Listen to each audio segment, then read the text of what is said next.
Bonjour, bienvenue dans la série sur la physique des particules. Alors présentons un résumé de ce qui a été obtenu jusqu'ici en éliminant les divergences ultraviolettes. Jusqu'ici, nous avons défini trois constantes divergentes. D'abord, Z1 égale Z2, qui sont dépendants de jauge, ainsi que divergents infrarouges. Mais ils sont égaux en valeur grâce à l'identité de Ward. Ensuite, on a défini Z3 et delta M.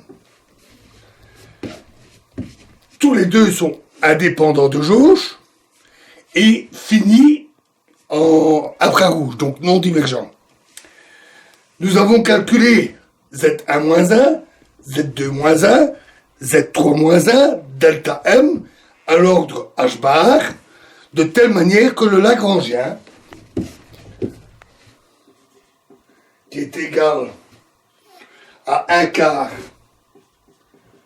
F carré, plus mu carré demi, plus mu carré demi A carré, plus lambda demi moins lambda demi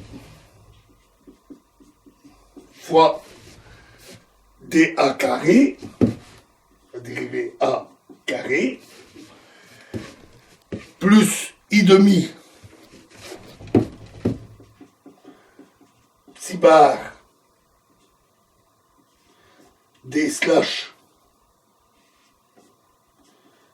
double sens psi moins M psi bar psi plus moins E psi bar A slash psi pour la partie normale avec en plus les contre-termes moins 1 quart Z3 moins 1 F carré plus Z2 moins 1 fois I demi psi bar D slash psi moins M psi bar psi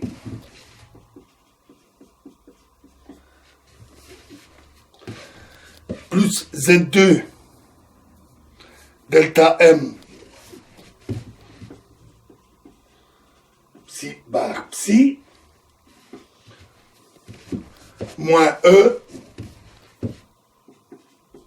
Z1 moins 1 psi bar A slash psi.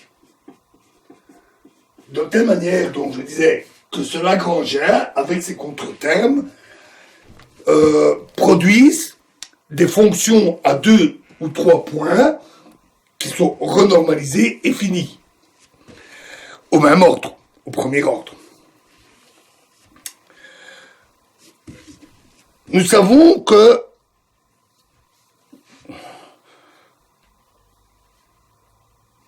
nous allons voir que le même est vrai pour des fonctions de Green d'ordre supérieur, c'est-à-dire à plusieurs points, plus de 3 points, parce qu'il est en effet nécessaire de se convaincre que ces fonctions de Green plus complexes, des diagrammes plus complexes, sont finies, puisque nous avons épuisé notre liberté de choix en sélectionnant la masse, la constante du couplage et les résidus des pôles.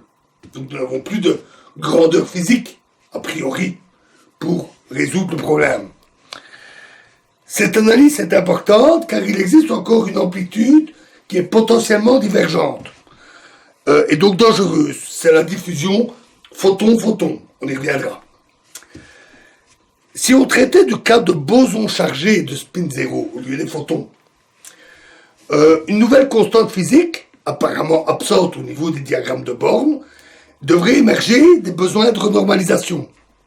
Dans ce cas, on aurait donné la normalisation de l'amplitude de diffusion élastique des particules chargées, mesurée et prise comme paramètre physique pour la renormalisation. Le mécanisme qui est responsable des divergences dans les intégrales à une boucle peut être caractérisé comme suit. Si K est le moment qui passe dans la boucle, on est intéressé par le comportement avec K très grand de l'intégrant. Donc on veut savoir si c'est divergent dans l'intégrale de Feynman. Chaque propagateur de fermions contribue à un facteur K-1. Et chaque propagateur de boson a un facteur K-2. Rappelons que dans l'intégrale, on a un D4K. Donc, pour avoir une intégrale convergente, il faut avoir K à l'exposant moins 5 dans l'expression. Pas moins 4, parce qu'alors, ce serait logarithmiquement divergent. Mais avec K égale moins 5, exposant moins 5, c'est convergent.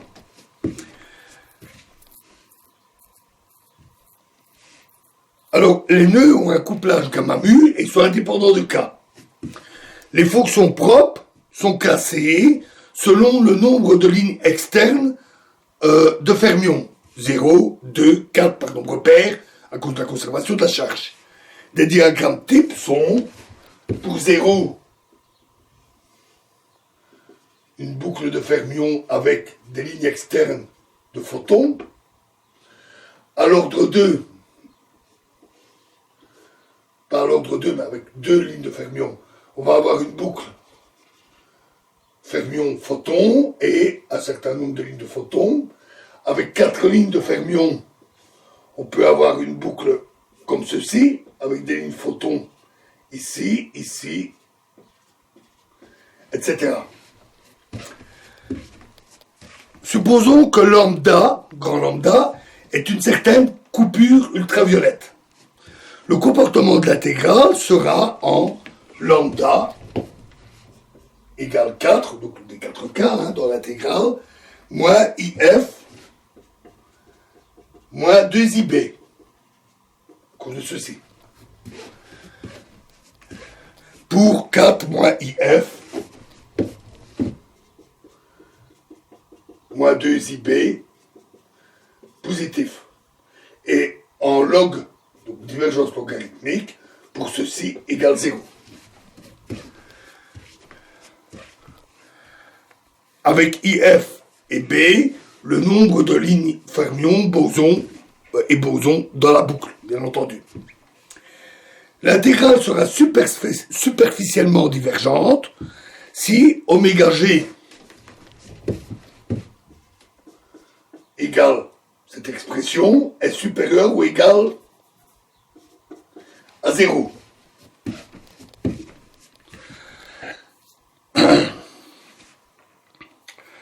Oméga G, ou oméga, est appelé le degré superficiel de divergence.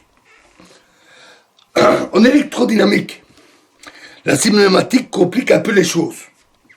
On a déjà rencontré des exemples, tels que le cas de la polarisation du vide, IB égale 0, IF égale 2. Donc on a 2 lignes de fermions dans la boucle. Où le comptage ci-dessus, qu'on vient de voir, semble indiquer une divergence quadratique. Oméga est égal à 2.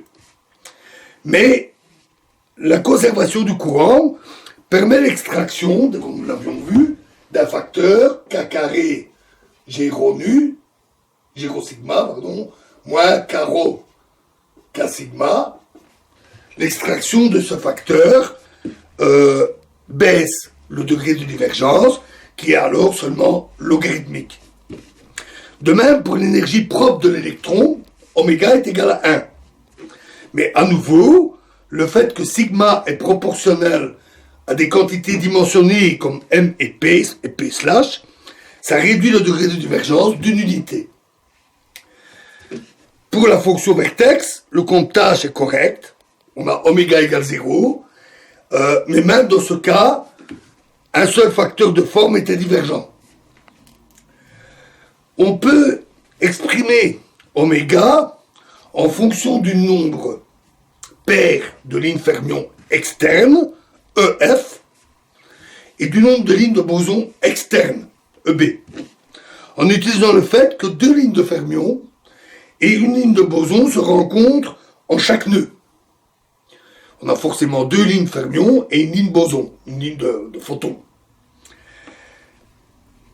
Le long de la boucle, le nombre de nœuds est égal au nombre de propagateurs internes. V est égal à IF plus IB. Et selon ce qu'on vient de dire, on doit avoir 2V est égal à 2IF plus EF, puisqu'une ligne fermion externe, évidemment, ne rejoint qu'un seul nœud, et V égale 2IB plus EB.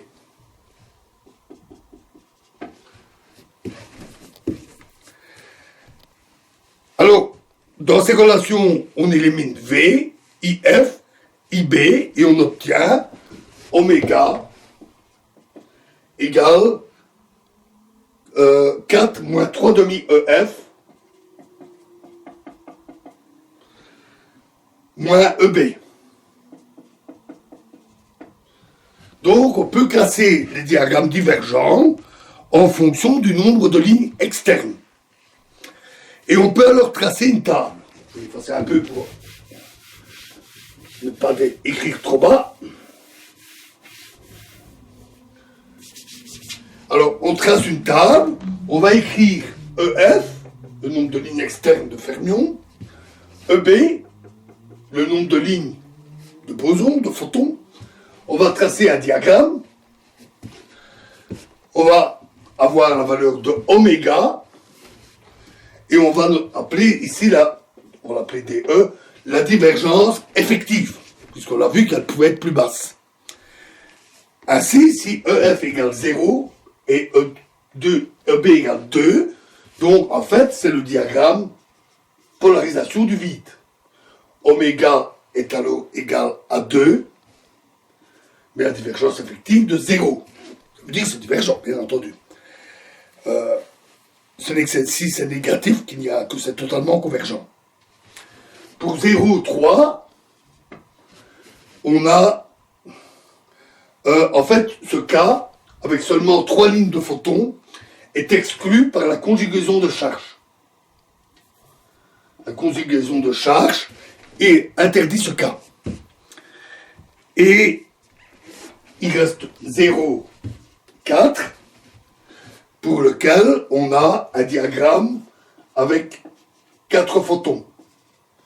Sa divergence superficielle, c'est 0. On ne parle pas de sa divergence effective, on en reparlera. On peut avoir 2 lignes de fermions, toujours nombre pair, et 0 ligne de photons. C'est le diagramme énergie propre de l'électron, divergence 1, mais divergence effective 0.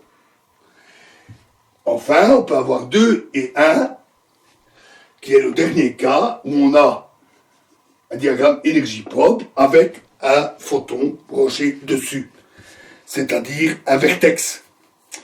Et ce vertex a une divergence 0, ainsi qu'une divergence effective. Voilà qui résume les cas. Il n'y en a pas d'autres, parce que si on prend plus de lignes externes, le oméga devient négatif, et donc ça devient convergent. Voilà, et nous continuerons dans la prochaine vidéo en analysant d'un peu plus près ce tableau et en voyant la suite. Je vous remercie.